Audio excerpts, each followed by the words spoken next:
Hola chicos, ¿cómo están? Espero que estén muy bien.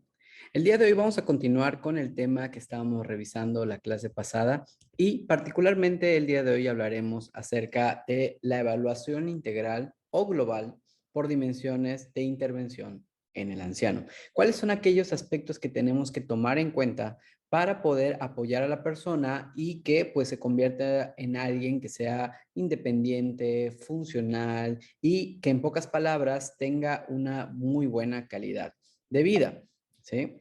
Uno de los objetivos realmente de lo que buscamos cuando trabajamos con personas mayores es poder darles un muy buen diagnóstico. Nosotros como profesionales lo que tenemos que hacer es identificar las áreas, ya sea de oportunidad que tenemos con la persona para poder potenciar aquellos aspectos positivos que tiene y de esta manera poder, pues obviamente, lograr una muy buena calidad de vida. Entonces, el tener un buen diagnóstico lo que va a hacer es darnos una muy buena planeación acerca de qué tipo de tratamientos son los que se tienen que tomar. Y esto inclusive como que sirviéndonos de como un aspecto de poder prevenir algún tipo de problemática. Entonces, ¿cuáles pudiesen llegar a ser las futuras necesidades? ¿Cuáles son aquellas condiciones particulares del caso que estamos viendo? Y de esta manera nosotros poder intervenir con las necesidades que tiene la persona y de esta forma darle los cuidados o los elementos que puedan servirle para un futuro, ¿sí? Y que de esta manera pueda tener una muy buena calidad de vida, ¿sí?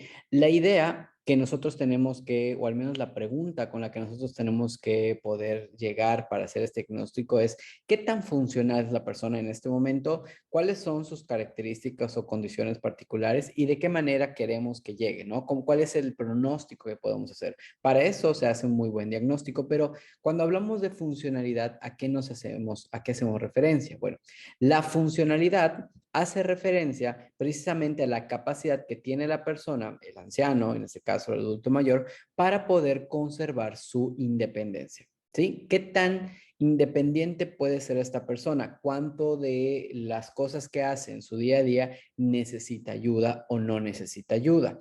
¿Sí? Esa funcionalidad es precisamente la capacidad que tiene la persona para poder tomar sus propias decisiones y hacer las cosas. ¿Sí? Esa independencia. ¿Ok? La capacidad para poder tener una autonomía se tiene que evaluar desde el aspecto como global, ¿sí? Es decir, desde lo biopsicosocial y espiritual. Dentro de todas estas áreas, ¿qué tan funcional es la persona? ¿Ok? Por eso nosotros tenemos que evaluar tanto las actividades que son básicas como las actividades que son instrumentales. ¿Pero a qué hace referencia cada una de estas? Bueno, las actividades básicas incluyen bañarse, vestirse, usar el baño, actividades de trasladarse o moverse, continencia urinaria o fecal, comer, ¿sí? Son, digamos, como cuando hablábamos de las necesidades básicas de Maslow, bueno, básicamente de eso se trata esto, es decir, de cuáles son aquellas cosas que la persona puede hacer por sí mismo, es decir, se puede seguir bañando por sí mismo, puede seguir vistiéndose por sí mismo, sigue habiendo, digamos, como que no tiene alguna complicación para comer, entonces todo este tipo de cuestiones son las que tenemos que evaluar en cuestión de actividades básicas. Si hablamos, por ejemplo, de actividades que son instrumentales, aquí hacemos referencia a todas las actividades que requieren del uso de un instrumento, ¿sí? Creo que por aquí se tapa. Bueno, el uso de un instrumento, que puede ser, por ejemplo, el uso de un celular, el transporte público, salir de compras, preparar alimentos, labores domésticas, lavandería, dosificación e ingesta de medicamentos, uso correcto de las finanzas y economía. En general, lo que podemos decir es que tanto la persona es capaz de poder tener independencia en todas estas áreas, que no son básicas en el sentido de ir al baño, comer, levantarse, ¿sí? Sino que son habilidades o actividades que requieren el uso de un instrumento. Por eso hablamos de actividades básicas y actividades instrumentales, porque estas últimas requieren el uso de un instrumento para poder realizarse, ¿sí? Cuando falla alguna de estas actividades, ya sea las básicas o instrumentales, tenemos que poder sospechar de que existe algún tipo de problema y que esto requiere la investigación médica a fondo. ¿Ok? Si nosotros nos damos cuenta que la persona pues ha tenido dificultades, ya sea para levantarse en el momento de pararse de la silla, para poder comer, de repente tiene como reflujos o que no duerme bien, y también de repente nos damos cuenta de que ahora pues ya le cuesta mucho trabajo subirse al camión y de repente ir al banco pues se convierte en una tarea muy complicada, ¿ok? Entonces, si empezamos a notar que la persona tiene algunas fallas, algunos problemas en estas, digamos, como áreas, es importante investigar. Por eso hay que conocer todo, digamos, como que de manera holística a la persona con la que estamos trabajando y entender cuáles son las distintas áreas y de qué manera se desenvuelven ellas. ¿Sí? Para que podamos hacer un buen diagnóstico, podamos plantear un buen plan de tratamiento y de esta manera, digamos, como que prever complicaciones más adelante o que la calidad de vida sea mucho mejor que el hecho de no haber hecho esto. ¿Sí? Entonces, la idea es esta, lograr conocer a grandes rasgos cómo la persona vive. ¿Cuáles son aquellas áreas o de qué manera nosotros vamos a poder evaluar al adulto mayor? Sí, las diferentes evaluaciones que se le puede hacer. Les digo, hay diferentes tipos, hay diferentes aspectos que tenemos que tomar en cuenta. Por ejemplo, la dimensión psicológica habla, por ejemplo, lo que nosotros como especialistas en psicología podemos hacer es tratar de conocer cómo se encuentra la persona emocionalmente, sentimentalmente, relacionalmente, y muchas veces podemos utilizar pruebas psicológicas que nos ayuden en este proceso, ya sea que podamos ver algunas funciones mentales, afectos, emociones, ¿sí? Pruebas proyectivas, pruebas de capacidades, de habilidades, ¿no? Todo este tipo de pruebas nos pueden servir para darnos una idea de cómo está la persona y llegar a un diagnóstico. Muchas veces en instituciones, digamos, como que hospitalarias o clínicas, se utilizan ese tipo de recursos precisamente para poder llegar a un diagnóstico, inclusive armar algún tipo de expediente. Entonces, la idea precisamente es poder evaluar la dimensión psicológica y cómo se encuentra la persona en ese sentido, utilizando cualquier herramienta que nosotros consideremos útil para poder llegar a una descripción más clara de cómo está la persona en un nivel psicológico. También existen, dentro de este ámbito, existen dos tipos de patologías, digamos, más frecuentes. Una de ellas es el síndrome depresivo. ¿Sí? Aquí empezamos a ver ya síntomas, ¿sí? Como falta de interés, tristeza, incapacidad para poder dormir, puede ser inclusive a dolores somáticos, puede ser inclusive algún tipo de problemas de relación, podemos ver dificultades para dormir, para comer. En general nos topamos con muchos de estos síntomas y empezamos a darnos cuenta de estas patologías, la depresión y el proceso o síndrome demencial. Aquí ya empezamos a ver algunos signos iniciales, ¿sí? De este tipo de problemáticas, se les empiezan a olvidar algunas cosas, empiezan a tener dificultades para poder recordar algo. Entonces, conocer este tipo de patologías más frecuentes lo que va a hacer es como que mantenernos alerta de cuáles son los puntos importantes que tenemos que poder observar cuando estamos trabajando con la persona, porque si sabemos que son de los más frecuentes, inclusive nos sirve para descartar la existencia o para confirmar que están presentes algunas de estas patologías, ¿sí? Y todo esto hay que poder vincularlo con las redes sociales que tiene y familiares para poder entender precisamente cómo la persona se desenvuelve en todos los ámbitos, ¿sí? La segunda aspecto o el otro aspecto que podemos tomar en cuenta al momento de evaluar es la dimensión social. ¿Cómo se encuentra la persona con respecto a la interacción social con los demás? ¿Es una persona que tiene amigos, que sale, que convive, que puede platicar, que tiene interacción con los otros, o es una persona que se aísla, que no habla con nadie? ¿Qué recursos sociales tiene? ¿Sí? ¿Cuáles son los recursos de soporte social? ¿Vive su pareja o no vive su pareja? ¿Cómo se lleva con sus hijos? ¿Cómo es la relación con sus hijos? ¿Cómo es la relación con sus amigos? Que puedan servir como recursos de soporte social. La persona tiene algún tipo de necesidad especial, algún tipo de característica que haga que él necesite ayuda de por sí, ¿sí? Entonces hay que poder conocer esos aspectos y poder adecuar y dar una seguridad ambiental, ¿sí? Cómo está dónde vive, cuáles son las características de la colonia, de la casa, ¿sí? Todos esos aspectos hay que poder conocerlos para saber de qué manera intervenir. Acuérdense que la gerontología precisamente también se enfoca como en poder conocer el ambiente y adecuar ese ambiente para que la persona pueda tener una mejor calidad de vida, ya sea poniendo rampas, en señalamientos o cualquier cosa que la persona necesite para poder desenvolverse adecuadamente. ¿Ok? Debe considerarse también la dinámica familiar y con quién cuenta para poder tener un soporte multidimensional del paciente. No solo nosotros como especialistas, sino también las personas que están a su alrededor pueden fungir como este apoyo precisamente para poder ayudar a la persona a que tenga una mucho mejor calidad de vida. Por eso toda la dinámica familiar, conocer cómo se llevan, nos va a dar como esos indicadores importantes a tomar en cuenta y tener un buen diagnóstico, ¿no? Y de esta manera, inclusive, vamos a determinar mucho los tipos de propuestas que podamos darle a la persona.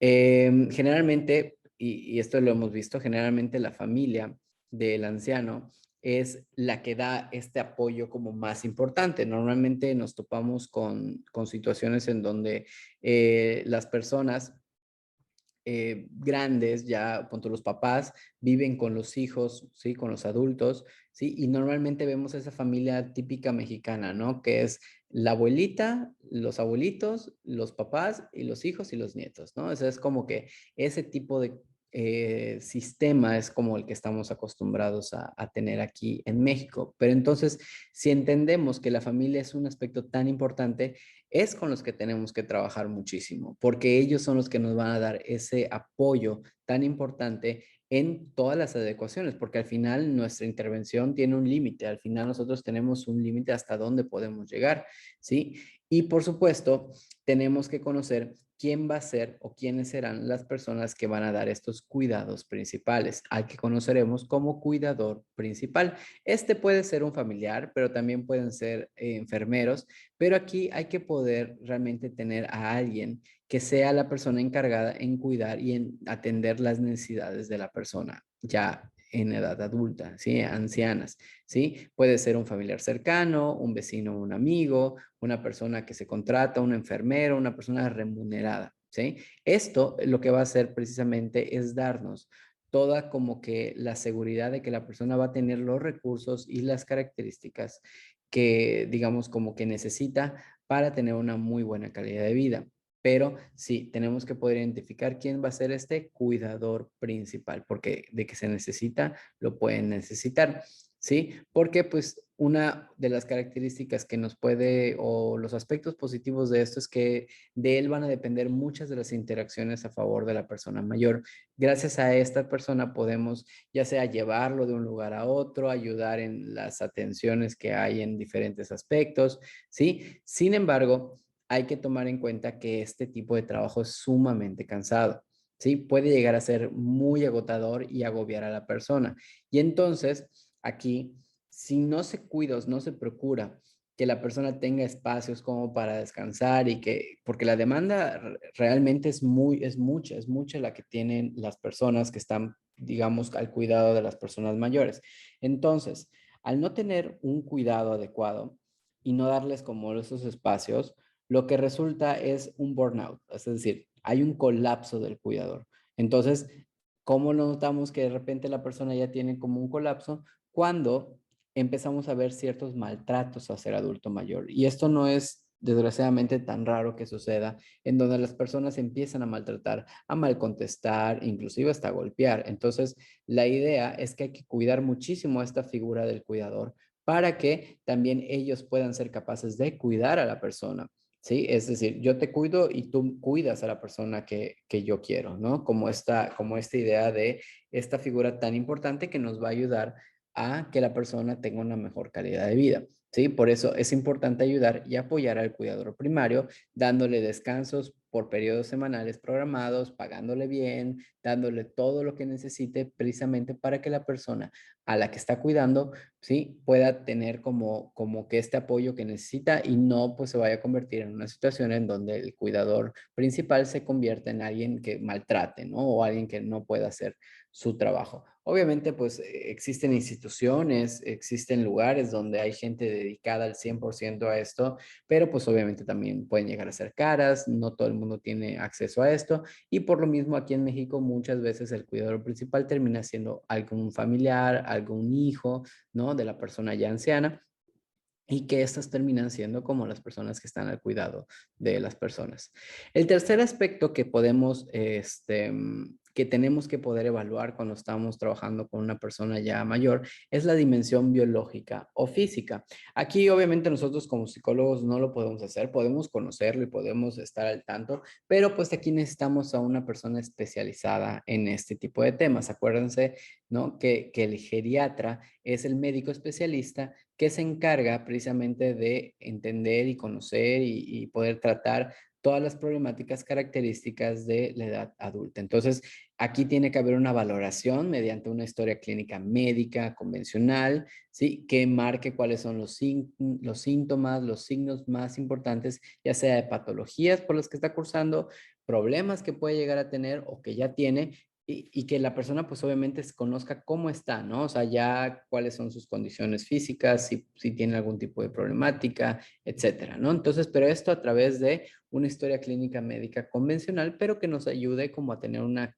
noción de cómo se encuentra la persona a nivel biológico o físico.